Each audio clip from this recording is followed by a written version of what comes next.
Hola, hola, peloteras. Hola, hola, peloteros. Bienvenidas y bienvenidos a La Repera de la Antequera. Sí, sí, La Repera de la Antequera, porque hoy estamos con Pera, por eso la rima, pero también estamos con un protagonista muy especial al que los dos tenemos muchísimas gracias de conocer, porque no es un cualquiera. ¿Verdad que sí, Pera? Muy buenas tardes, o noches, o días, según quien nos escuche. Hola Miguel, ¿qué tal? Pues sí, sí, invitado de lujo y un invitado muy especial para esta sección de hoy. La verdad es que teníamos muchísimas ganas y hemos estado hablando fuera de cámaras, ¿no? Como diría aquel, preparando un poco las preguntas, indagando en su vida, que realmente es muy interesante, sobre todo a nivel deportivo, porque es un entrenadorazo que lo está haciendo la mar de bien. Ya hemos dejado caer de quién se trata. Los más avezados en fútbol modesto sabrán de sobra quién es el entrenador del Antequera y para los que no, pues ahora lo van a conocer de arriba abajo. Se trata de Javier Medina. Es el entrenador más joven de las tres primeras categorías del fútbol español. Tiene apenas 29 años y algo positivo o negativo según se mire es que comparte generación conmigo. Los dos somos de 1994, aunque Javi ha hecho unas pocas cosas más que yo. Así que muchísimas gracias, Javi. Bienvenido a La Repera. Un placer que te pases por aquí. ¿Qué tal? ¿Cómo estás? Muchas gracias, buenas noches y encantado de estar aquí con vosotros y con el entusiasmo que le ponéis al programa y que disfrutemos de este espacio juntos. Pues muchas gracias a ti. Y la primera, yo voy a entrar duro porque es que yo estaba reflexionando en que los periodistas deportivos muchas veces son o somos futbolistas frustrados. Y un entrenador tan joven, con 29 años, y que nunca ha disputado partidos como futbolista a alto nivel, yo te quiero preguntar si tienes algo de eso o si simplemente lo enfocas por el lado de que tu pasión y tu devoción ha sido siempre entrenar. Bueno, para mí lo más bonito que hay en la vida es jugar al fútbol. Yo siempre que he jugado de pequeño y con mis amigos en el colegio, cuando jugaba de pequeño de alevín o de infantil federado, para mí era lo más bonito que hay. Nunca volveré a tener esa sensación, pero el nivel no me daba para seguir jugando y seguir avanzando como jugador y desde muy pequeño me gustó mucho la idea de ser entrenador y tener un poquito más por esa rama e intentaré a día de hoy pues darle continuidad y vivir muchos años este sueño. Hablas que desde pequeño te gustaba el sueño del fútbol. Yo te quería rememorar aquellos tiempos haciéndote una pregunta muy concreta que es ¿cómo escribirías el nombre de Figo? Que creo que pasó algo en la guardería al respecto, ¿no? Sí, hay una anécdota de que cuando era pequeño yo no sabía, o todos los compañeros no sabíamos escribir cuando pasamos de la guardería al colegio, pero yo con mi hermana jugaba un poco a las clases ya, desde ella era mayor que yo, y me enseñaba un poco a escribir y sabía un poco. Y le pregunté un día a la profesora que si Figo se escribía con G o con J, y yo no le di importancia a eso, pero cuando salió de clase a última hora para recogerme mi madre, la profesora le dijo que le había sorprendido mucho que yo supiera escribir el nombre y que le hubiese preguntado, le hubiese preguntado eso. Y ya la última y dejo a Pera, que por supuesto meta cuchara, que por supuesto tiene preguntas más interesantes seguramente. ¿Hasta qué punto ha cambiado ese niño que no sabía cómo se escribía Figo y que admiraba al Depor de Fran y Yalmiña? Bueno, a mí una frase que me gustaba mucho de Picasso, ¿no? Que decía que, dice, yo a los 5 años pintaba como un niño, pero tuve que estar toda mi vida, a los 5 años pintaba como Rafael, pero tuve que estar toda mi vida pintando para volver a pintar como un niño. Yo creo que es la clave de la vida, que cuando pasen muchos años siga uno sintiendo ese entusiasmo y esa ilusión por entrenar, por el fútbol, o esa pasión en la que nos va a mantener vivos. Creo que ahora estoy en un proceso de crecimiento, de formación, de mejora, pero cuando pasen muchos años ya me asiente, volveré a sentirme seguramente como ese niño ilusionado, tranquilo y al que no le apura tanto los resultados como ahora, que también vivimos un poco de eso y yo intento aislarme, pero creo que es la clave de la vida. La madurez se alcanza cuando pasan muchos años y se vuelve a ser un niño. Javi, ¿crees que un míster nace o se hace? Creo que se nace, no solo un míster, todo en la vida, ¿no? Todos creo que nacemos con un talento especial para hacer algo, lo que sea. Lo que sea. Evidentemente el liderazgo tienes ¿Y que tener por, algo dentro, te tiene que nacer un poco ese amor por guiar a las personas, por intentar influir en su pues, vida deportiva en este caso, o en sus carreras o en sus proyectos y tiene que nacer de ahí. Luego, evidentemente, necesitamos formarnos como todo. El talento nace y luego, evidentemente, se forma y se construye. ¿Y por qué siempre tuviste tan claro que era lo tuyo? ¿Qué crees que te hacía a ti tenerlo tan claro? Desde muy joven yo veía los partidos y siempre me fijaba en algo más allá. Yo recuerdo que hablaba con los compañeros de clase, o hablaba con amigos, hablaba incluso con mi padre, y siempre era como, este equipo ha ganado, este equipo ha perdido, las anécdotas de un partido, pero yo miraba más allá, ¿no? Que había hecho un entrenador, porque lo hacía, investigaba, veía el partido repetido, tenía esa pasión para volver a ver el partido repetido varias veces, por intentar descubrir tácticamente qué es lo que hacía, y luego pues te enamoras del juego y al final acabas intentando pues a tu manera de darle forma a todo eso, intentando construir un equipo, y siempre uno es mi sueño y es mi pasión, intentar tener un equipo que juegue muy bien al fútbol y que sea producto de uno propio. ¿De quién ha aprendido Javier Medina a lo largo de su vida, dentro y fuera del terreno de juego? Fuera del terreno de juego he aprendido mucho de mi familia. Mi familia siempre ha sido una familia trabajadora, humilde, pero muy emprendedora a la hora de construir y conseguir cosas en la vida. Para mí, mi madre es una gran referente, evidentemente, porque me ha inculcado muchos valores: el comportamiento, el respeto, el cuidar de uno mismo, el cuidar tus cosas. Salgo todas las mañanas de mi casa, lo primero que hago es la cama, y eso me lo ha enseñado ella. Y luego también, pues mi padre y mi abuelo han sido muy importantes para mí, porque siempre me han enseñado que tratando bien a la gente y tratando de ayudarles se pueden formar buenos grupos y se pueden conseguir cosas, y el ir todos de la mano te ayuda a construir tu proyecto, porque a ningún sitio podemos llegar solos. Luego, futbolísticamente, pues sí he intentado aprender de los entrenadores, pero sí que he aprendido mucho de la corriente pues de Johan Cruyff, de Guardiola, y de toda esta corriente futbolística que intentan entender el juego como un disfrute, como un espectáculo, y que tratan de darle el balón al jugador, que lo pase bien y que juegue lo mejor posible. Yo, Javi, te quería hacer la pregunta a la inversa, porque, por contextualizar, tú con 29 años te plantas como entrenador en el Antequera de Primera Ref, además que, no lo hemos dicho, estás bordándolo, tú y tu equipo, porque estáis ahí en zona de playoff, cuando quizás poca gente contara con ello, pero tú, hasta llegar aquí, has tenido etapas en las que has sido segundo entrenador de Ruano y de Abel Segovia, has pasado por la cantera del Real Betis, y el año pasado viviste el ascenso con el Antequera como segundo míster. Entonces, igual que te hemos preguntado qué has o de quién aprendes, ¿qué crees que les has enseñado o aportado tú a esos entrenadores de los que has sido segundo? Al principio he aprendido mucho de ellos, porque lo más importante cuando estás en un cuerpo técnico, no eres la figura principal, es que te den un espacio para tú trabajar y para sentirte protagonista.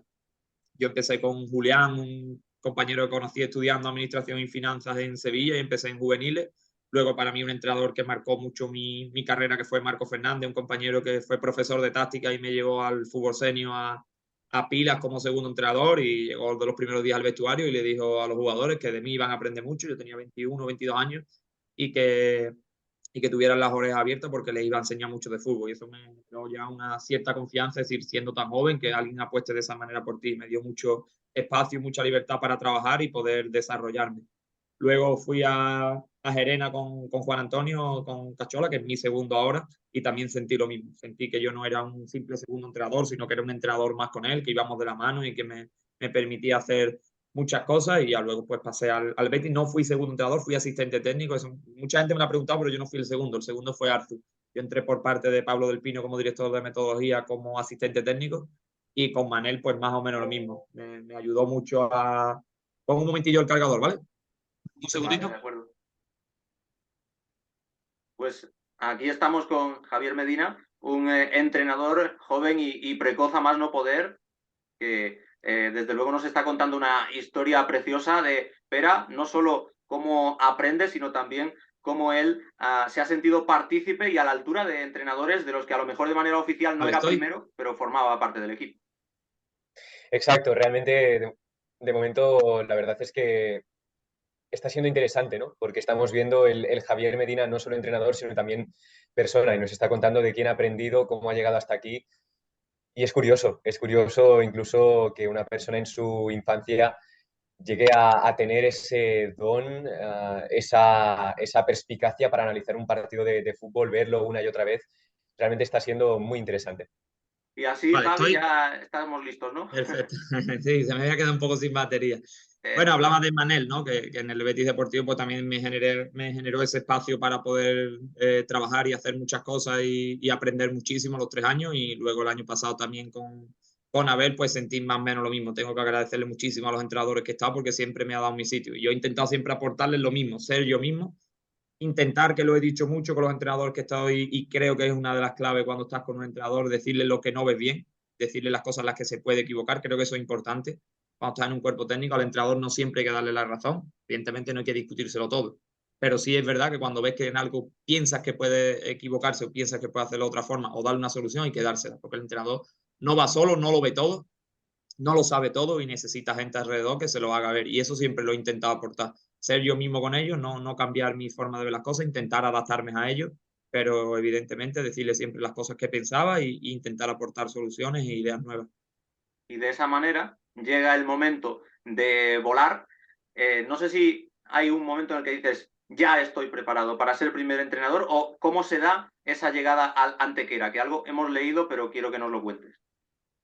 Bueno, yo cuando termina el tercer año del Betis, el Betis Deportivo, descendemos, hacemos una categoría bastante difícil, pero no rendimos al nivel de la categoría, descendemos muy pronto, el año fue muy malo para todos, salimos todos del cuerpo técnico y el club en ese momento pues no apostó por darme ningún equipo en la cantera o permitirme entrenar allí, entonces tenía que salir del club, lo veía como una oportunidad nueva para buscar nuevos lugares donde crecer y mejorar y apareció pues esa oportunidad con Abel, estuve reunido con varios equipos, pero no de la misma categoría, de categorías inferiores. Y Tony Dobla, que es compañero del Betis como entrenador de porteros, pues me vio el mensaje que puse, creo que fue en Facebook o Twitter, y avisó a él de que yo me había quedado sin equipo, que había salido del Betis, que me llamara. Abel me conocía ya del juvenil, aunque no habíamos trabajado juntos, pero Tony le hizo una buena recomendación sobre mí, Abel ya me conocía y bueno, me llamó y me vine aquí el año pasado como segundo con él. Y de ahí a ser Y primero. como, ¿Cómo es? Espera, querías preguntarle tú, ¿no? Un poco más por la rutina. claro, exacto, porque ahora mismo si hiciéramos una clasificación de los equipos de España, el Antequera estaría perfectamente en el top 100 y no precisamente en la parte final. ¿Cómo es el día a día del entrenador del Antequera? Bueno, nosotros ahora sí es algo que intentamos de hacer para volvernos competitivos. Al final, cuando tienes un equipo en una categoría como esta, tienes que volverte un equipo competitivo, ya sea con una idea, ya sea con otra, tienes que ser competitivo, porque si no, los proyectos se hunden y los equipos se caen. Y de primera hora sí que intentamos quitarles el miedo a la categoría, el miedo a los rivales, a los escudos. Yo les dije que ningún escudo era más grande que el nuestro, que eran todos iguales y que lo que iba a marcar la diferencia de verdad es que si nosotros éramos capaces de crear un método competitivo donde jugáramos bien al fútbol, donde nos cuidáramos y nos exigiéramos mucho y fuéramos una familia, podríamos competir contra grandes equipos. Y al final el día a día vamos enfocados a eso, a mantener nuestro método. Llegar muy pronto al entrenamiento, currar mucho el cuerpo técnico, tenerlo todo preparado, todo organizado, que los jugadores lleguen, curren y hagan un entrenamiento de calidad antes del campo y fuera del campo, van al gimnasio también, que seamos un equipo profesional en el comportamiento. No tenemos los recursos de otros equipos ni las instalaciones de otros equipos, pero en el comportamiento tenemos que ser igual que ellos y luego en nuestras ideas pues intentamos eso, cuidarnos, exigirnos, estar juntitos, llevarnos bien, disfrutar e intentar jugar a fútbol, que es como pensamos que más partidos podemos ganar. ¿Fue muy complicado levantar el ánimo de los jugadores tras las dos primeras derrotas consecutivas? No fue tan difícil porque creo que ellos ayudaron mucho y el club ayudó mucho. En estas circunstancias es muy importante el club. El club es el que no genera ruido interior, porque si cuando tú pierdes se genera ruido fuera, es posible, pero de ese entorno te puedes aislar. El problema es cuando el ruido está dentro, eso es más difícil. Y dentro Alberto lo tenía muy claro que yo tenía que ser entrenador y confiamos mucho en la plantilla y en el cuerpo técnico y Silva también, Ángel también, y en ningún momento sentimos esa presión o ese ruido.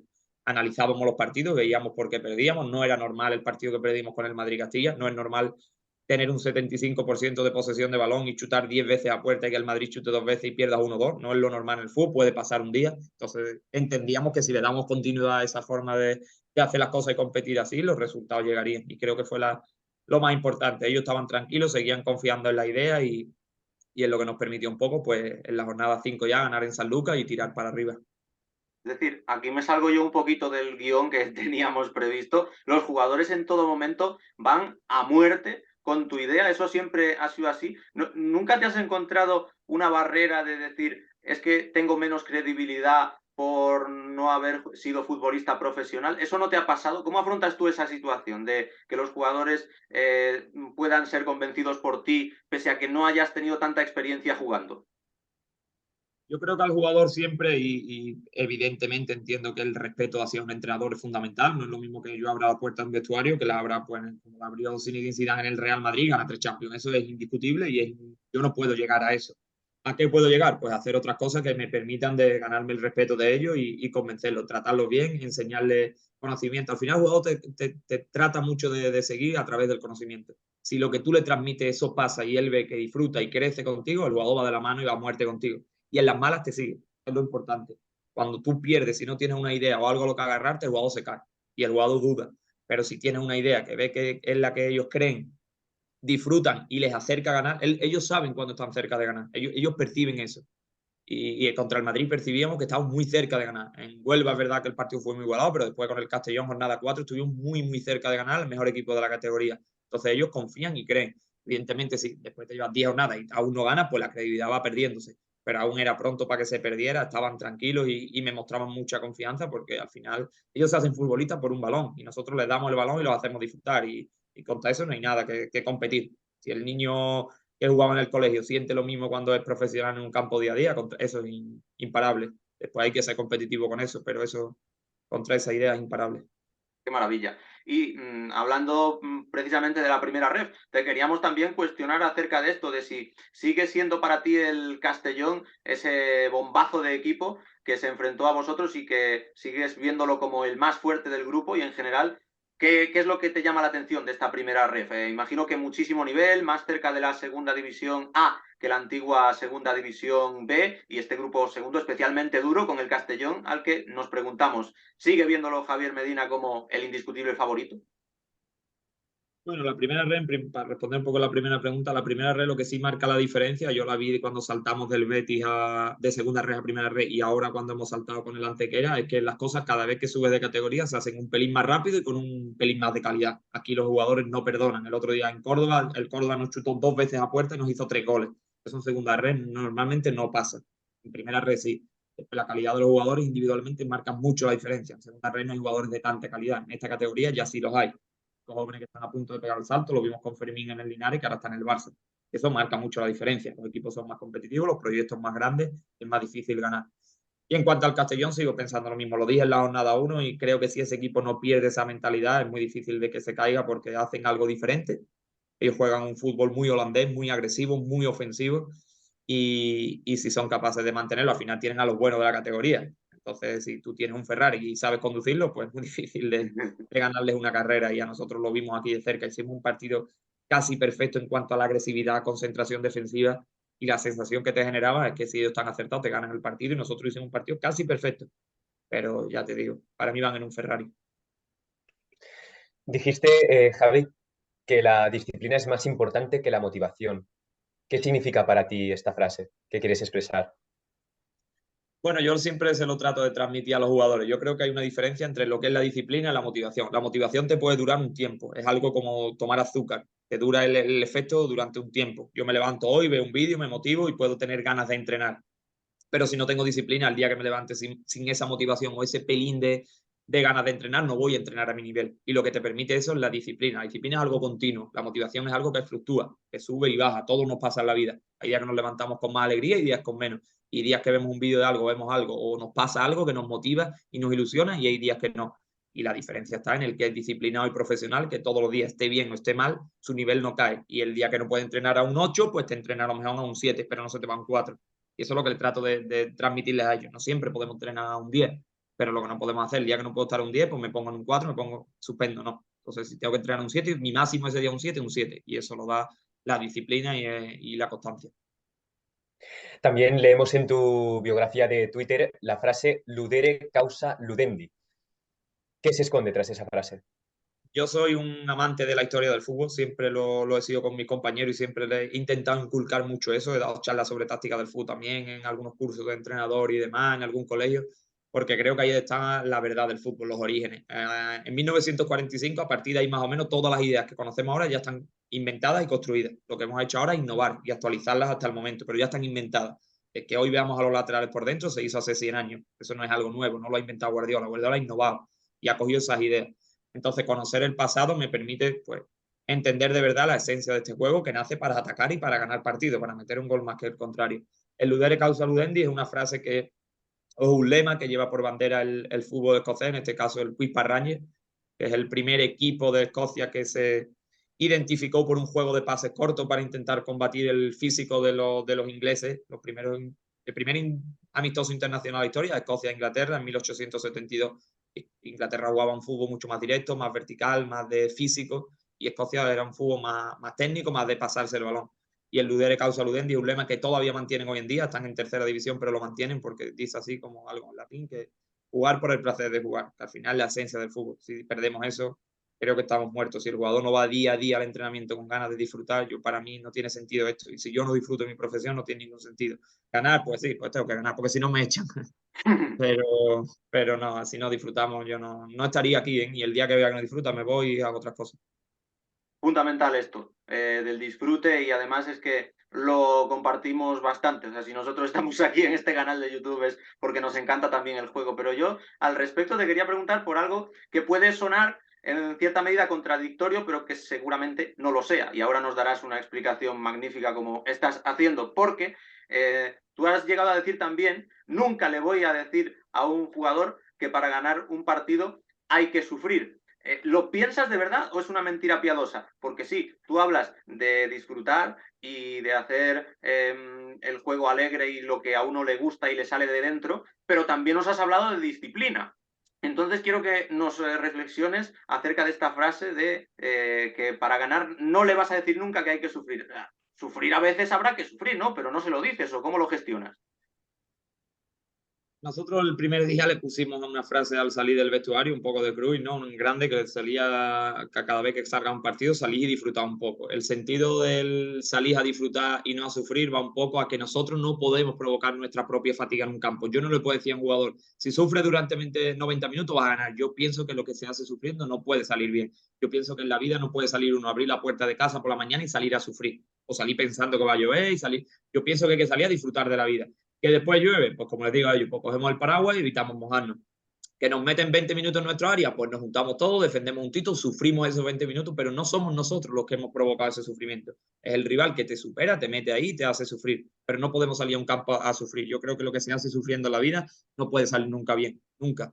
¿Puedes conseguir cosas sufriendo? Pues sí, las puedes conseguir, pero creo que la manera de conseguir las cosas de verdad es que uno sea feliz en su profesión, que la disfrute, y eso es lo que te permite sobre todo mejorar. Entonces un poco la idea esa, siempre se lo digo, chicos, si viene la tormenta nos metemos debajo del paraguas todos juntos, que nos tape a todos, pero no salgamos nunca, y si estamos ganando y estamos haciendo las cosas bien, nos relajemos y dejemos que la tormenta salga por culpa nuestra nunca, eso no podemos hacerlo. Y después no podemos salir a los campos a sufrir. Si salimos a sufrir, pues salimos ya con una mente pues llena de miedo, llena de negatividad, y es muy difícil de jugar bien al fútbol si piensas que las cosas no van a salir bien. Nos estás deleitando con una gran ristra de analogías de fútbol y vida, porque al final tienen bastantes puntos en común. Y nosotros nos preguntamos también, ¿hasta dónde llega tu obsesión, siempre en el término positivo, en la acepción positiva del término, mejor dicho, hasta dónde llega tu obsesión por el fútbol? Porque leíamos a Ernesto Valverde que alguna vez se olvidaba de llevar a los hijos a clase. Tú ¿te sientes identificado o cómo llevas esa obsesión positiva por el fútbol? Tengo la suerte de no tener hijos, entonces no lo voy a olvidar nunca, de momento. Pero bueno, el fútbol al final es algo sobre todo lo táctico. Lo he sentido siempre desde muy joven, siempre esa obsesión de estar por la calle y estás pensando ideas. Y estás viendo un partido y estás pensando cosas. Y estás acostado y antes de dormir piensas, pues mañana podemos hacer esto y podemos trabajar así. No, es algo que te acompaña. Al final el fútbol es algo que lo tenemos en el día a día. Yo lo tengo siempre en mi cabeza, porque al final soy entrenador. El jugador termina ese partido, a lo mejor se olvida un poco y se distrae, pero nosotros no podemos. Incluso ahora cuando eres entrenador, pues la sesión es mucho mayor porque tienes que atender a muchas más cosas, pero a nivel de táctica siempre tienes la cabeza ideas, siempre tienes cosas que pensando, siempre estás pensando esta semana vamos a hacer esto, la que viene lo otro, y es algo que nunca, una máquina que nunca duerme. Oscar Wilde, el escritor, decía que la experiencia es el nombre que le damos a nuestros propios errores. ¿Crees que la dinámica actual del equipo muestra más o menos lo que es esta frase? Sí, probablemente sí, sí, es muy buena forma de definirlo. Y decías también muchas veces que no teníais techo, pero ¿empiezas a divisar algún posible fin de racha tras la derrota del pasado domingo? Espero que no. No tenemos techo porque tenemos muchos chicos jóvenes con mucho margen de crecimiento y que acaban de entrar en la categoría. Entonces, el que no tengamos techo va por ahí. Creo que tenemos que hacer muchas más cosas para jugar bien. No sé los resultados que vamos a tener, no lo sé. Ojalá pudiera saberlo, pero no lo sé. Pero sí sé que podemos jugar mucho mejor al fútbol, que podemos ser mucho mejor equipo en los campos grandes, que es donde todavía o contra rivales grandes lo que nos ha costado un pelín todavía esa calma y ese empaque como equipo, porque nos faltan esos partidos. Y sí sé que tengo muchos chicos en las manos que les puedo sacar mucho más rendimiento. Entonces, pienso que todavía no tenemos techo. En cuanto a los resultados, pues espero que ya este domingo nos volvamos a levantar. El día del Málaga se lo di a los jugadores, hemos perdido 2-0, pero hemos hecho muchas cosas bien y tenemos que aprender de esto y nos levantamos con 4 victorias. Ahora tenemos un calendario difícil, tenemos a Algeciras y Huesca en casa, uno de Copa y otro de Liga con un rival directo, y luego iremos a Murcia y Ibiza y veremos si somos capaces de levantarnos igual que los de Córdoba, y si no, pues la segunda vuelta o después de Navidad volveremos más fuertes, analizaremos por qué nos ha pasado esto ahora e intentaremos de mejorar. Claro, ahora hablabas de la paciencia, que es muy, muy importante, y también muchas veces has dicho que si los partidos fueran de 20 minutos, haríais un planteamiento totalmente distinto, porque realmente lo que hace el Antequera muchas veces es en la primera parte intentar tener el balón y a partir de la segunda pues ser un poco más eficaz en el área rival. ¿Qué haríais si los partidos duraran solo 20 minutos? Bueno, al final sí, como comentas, ¿no? Al final, si el partido dura 90 minutos, el tiempo es grande, el desgaste aparece. Entonces, evidentemente, pues puedes intentar arriesgar un poco más, porque si te marcan un gol en el minuto 10, pues tienes 80 minutos para remontar. Si jugaras un partido de 20 minutos y te marcan en el 10 o en el 15, te quedan 5 minutos y no puedes, evidentemente, remontar ese partido ni le vas a provocar un desgaste, al contrario. Ahí pues intentaría en algunos momentos ser más vertical o más directo porque no voy a provocar desgaste, intentar defender muy bien, ajustar muy bien la defensa e intentar hacer daño en el tiempo que tuviera para hacer gol y ir por la portería antes, porque al final nosotros queremos el balón para hacer gol. Lo único que le pido a los jugadores es que no tengan prisa, porque al final en 90 minutos tienen mucho tiempo para ir a por la portería y lo importante es controlar el partido y luego atacar. Por lo que parece, Javi, tú estás muy seguro de que en una guerra de desgaste vosotros podríais tener más que ganar que el resto de conjuntos. Entiendo que entonces no te da miedo que el equipo se caiga físicamente. No, porque al final yo siempre se lo digo a ellos, si tenemos el balón, nosotros no estamos corriendo, nosotros analizamos mucho los datos nuestros y los días que tenemos el balón y hacemos un buen juego de posición donde ocupamos bien la estructura y nos pasamos bien el balón, no corremos, lo vemos luego y no corremos, donde más corremos es cuando no tenemos el balón. Entonces creo que le provocamos más desgaste al contrario si los estamos moviendo sin balón. El tú pasarte mucho el balón en un partido, muchas veces el aficionado dice, no está pasando nada, ¿no? El contrario está ahí quieto, pero el contrario está corriendo y está ocupando espacio. Y tiene la tensión siempre defensiva de ir cerrando, ir cerrando. Al final hay un momento que se desajustan y aparece el espacio. Y si no, aparece el cansancio. Nuestro mejor juego ha llegado a la segunda parte. El día de Intercity la segunda parte volamos, el día del Madrid la segunda parte volamos, el día del Granada igual, porque al final los equipos pues un poco pierden ese fuelle de estar tanto tiempo detrás del balón y se cansan un poco o se aburren un poco y se abren un poco más. El día del Linares igual y generamos muchas situaciones de gol en esos momentos. Entrando ya en nombres propios, mira, me viene bien, todo lo hago coincidir de alguna manera, que hayas hablado de correr poco, porque el que menos tiene que correr, por lógica, será el portero. Y yo quiero hablarte ya de algunos nombres propios de la plantilla del Antequera, y el primero de ellos es Kameni. Es que para el que no lo sepa, Carlos Kameni juega en el Antequera desde el pasado mes de octubre, por desgracia de un compañero que se lesionó, lo pudisteis fichar, pero ¿cómo se dio esa circunstancia? Carlos vino el año pasado a entrenar con nosotros una semana, ya al final de temporada él estaba en Andorra y vino una semana que tenía libre y lo conocimos y nos creó muy buena impresión. Y este año, pues como dices, ¿no? Cuando se lesionó Iván, lamentablemente, pues necesitábamos un tercer portero porque encima venía la Copa y no podíamos tener solo dos porteros, les pasa uno a uno algo y estás con un portero solo en convocatoria, en portería, ¿no? Entonces decidimos que teníamos que incorporar un tercer portero ahí mientras no estuviera Iván. Barajamos varias opciones, había varias bastante buenas, pero la de Carlos creo que en este momento nos aportaba lo que necesitábamos, ¿no? Venía la Copa, venían partidos difíciles, somos un vestuario muy joven, todavía con mucho que madurar y aprender, y creo que Carlos nos iba a aportar esa jerarquía, esa personalidad, ese liderazgo que necesitamos, más allá de que creemos que bajo palo, y lo ha demostrado los dos partidos que hemos jugado con él, ha estado a muy buen nivel y encima hemos ganado, pues nos podía aportar también en el campo. ¿Qué te sugieren los nombres de Luis Mirredondo y Loren, dos de vuestros principales argumentos ofensivos? Luis y Loren son dos jugadores muy adaptados a lo que nosotros necesitamos en la Antequera y muy adaptados al contexto Antequera.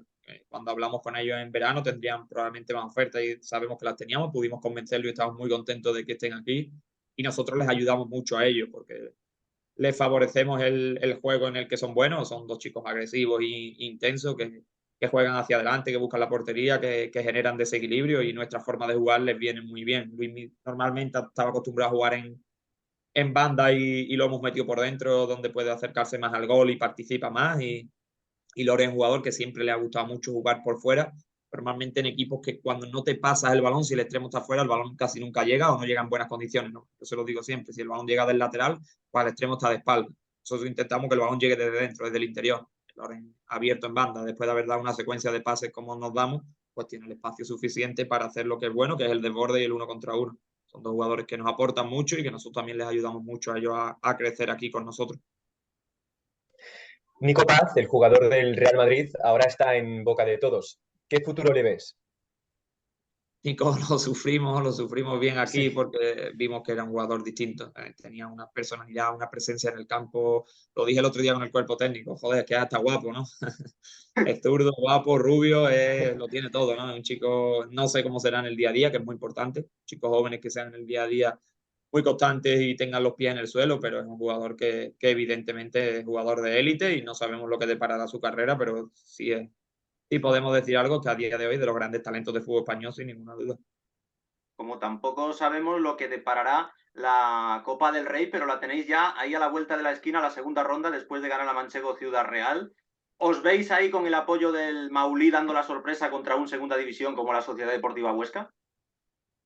Creo que tiene que ser otro día. Creo que el Maulí tiene que entender nuestra afición, que es un día muy importante para el club, que pasar esa eliminatoria pues nos acerca mucho a jugar con uno de los grandes equipos del fútbol español y vivir otro día histórico aquí en el Maulí, que tenemos un rival muy fuerte, que se arma muy bien, que entiende muy bien el momento con y sin balón, con un entrenador que hace que su equipo sea muy competitivo y muy intenso, nos lo va a poner muy difícil, pero nosotros jugamos en casa, jugamos con mucha ilusión, intentaremos controlar bien la emoción, pero tenemos que ir con toda por ello, intentar pasar la eliminatoria y si no, pues por lo menos que nos quedemos con ese sabor de boca de habernos dejado todo en el campo.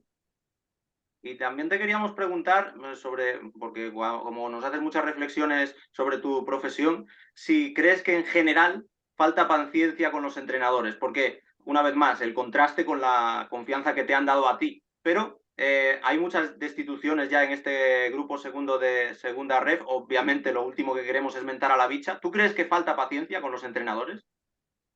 Yo creo que falta paciencia en todo. Creo que falta paciencia en todo. Vivimos una vida muy rápida hoy en día. Vivimos una vida donde todo vamos estresados y a mucha velocidad y todo lo que tarda un pelín de tiempo. Hoy hacemos un pedido por Amazon y si no nos llega al día siguiente ya estamos nerviosos. Con los entrenadores no pasa algo diferente que no pase en el día a día nuestro, en el que vivimos una sociedad muy estresada, que va a un ritmo muy alto y en el que no se tiene paciencia ni para jugar al fútbol ni para, evidentemente, pues mantener los proyectos. Y si creemos que un proyecto en 3 meses ya sabemos si se ha caído o va a crecer, es imposible. Ni nuestro proyecto ni ningún proyecto en 3 meses puede construir algo sólido. Las cosas necesitan tiempo y si no se le da ese tiempo, pues no podemos saber hacia dónde hubiese llegado. En ese sentido, tú que has estado en filiales, Javi, bueno, sobre todo en el filial del Betis y después en el Antequera, ¿crees que hay algún tipo de diferencia de presión? ¿Crees que los entrenadores que están en un filial tienen menos presión que los que están en el primer equipo? Depende, creo, mucho del escudo y del rival en el que esté. El filial del Betis, evidentemente, es un filial y siempre se tiene o debe de tener ese carácter formador para los jugadores, pero al final allí también quieren que se ganen los partidos y que se suban las categorías o que se mantengan, por lo menos, ¿no? Y evidentemente el filial del Betis no es entiendo que no tendrá la misma presión que otro filial. Igual que el del Madrid, pues tendrá una presión más alta que el filial del Betis, pues porque al final el escudo pesa mucho más y tiene que ser mucho más grande la exigencia, ¿no?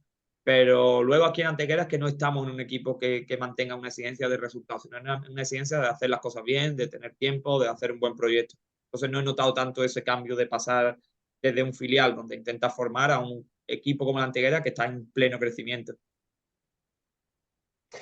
Estamos llegando al final de esta entrevista. No sé qué te habrá parecido, pero lo que te quiero preguntar ahora es ¿qué pregunta no te han hecho nunca, pero te mueres de ganas de que te hagan? No sabría qué decirte. Me han preguntado por todo, me han hecho muchas entrevistas. Es verdad que siempre uno valora más que le pregunten pues por su familia, por sus cosas así, más que al final las ideas están ahí y yo te puedo responder y podéis creerlo o no, pero al final veis el equipo y decís, vale, lo que dice me lo creo o no. Pero al final siempre valoramos mucho más lo que somos como personas y cómo nos comportamos, las anécdotas esas que muchas veces pues las ideas que tenemos o lo que tratamos de hacer, porque al final vivimos del resultado y lo que os cuente si gano pues parecerá bien y si pierden, no digo a vosotros, pues a muchos les parecerá que sí, que es muy bonito el mensaje, pero que el equipo no gana. Entonces, alejarnos un poquito muchas veces, que las preguntas vengan un poco más, pues por tu vida, por tu forma de pensar, de vivir o de cosas que te hayan pasado, siempre se agradece un pelín más que, pero estoy aquí para responder lo que haga falta.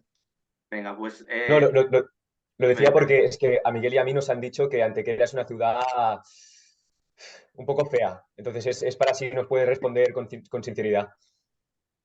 Yo no la conocía, digo sinceramente, pero sí que es verdad que me ha sorprendido mucho. Es una ciudad donde se vive muy bien, muy buena para el fútbol, porque hay poca noche, es todo el día, hay poca noche para salir, siempre es bueno eso para los jugadores, que es un sitio donde se puede vivir tranquilo, que está muy bien surtido, en un punto muy céntrico de Andalucía, tienes todo cerca, yo tengo Córdoba a 1 hora, Granada 1 hora, Málaga media hora, Sevilla 1 hora y media, Cádiz 1 hora y media, estoy en un sitio muy bueno, donde me permite estar tranquilo, vivir bien, la gente es muy buena aquí, muy llana, muy humilde, y la verdad que me sorprendió bastante. No los conocía, no conocía el contexto Antequera, pero la verdad que estoy muy a gusto. De hecho, me empadroné aquí el año pasado y todo incluso.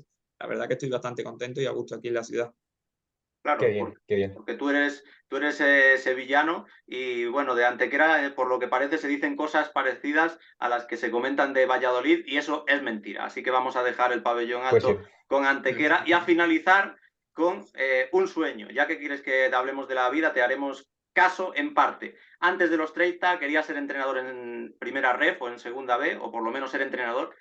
¿Cuál es tu sueño antes de los 40 o antes de otro plazo que tú te marques? Bueno, mi sueño y yo sé que es difícil y trabajaré mucho por ello es llegar al fútbol profesional. Ojalá pudiera ser algún día entrenando al Betis, que es algún sueño ya, el sueño idílico, ¿no? Ya la vida perfecta. Pero entrenar en el fútbol profesional, el otro día me sentía en Córdoba muy a gusto, muy feliz en ese campo y todavía estamos en primera red, aunque en un campo de primera. Sentir esos ambientes y preparar ese tipo de partidos para mí es un sueño. Pues muchísimas gracias. Javi, ha sido un auténtico placer y espero y deseo, como Pera también lo hace, que se cumplan tus sueños de todo corazón. Nos has tratado de maravilla en lo profesional y en lo humano, solo podemos desearte suerte y suerte a la Antequera. Muchas gracias, Pera, y muchas gracias, Javi. Muchas Muchísimas gracias. gracias a vosotros. Gracias, chao.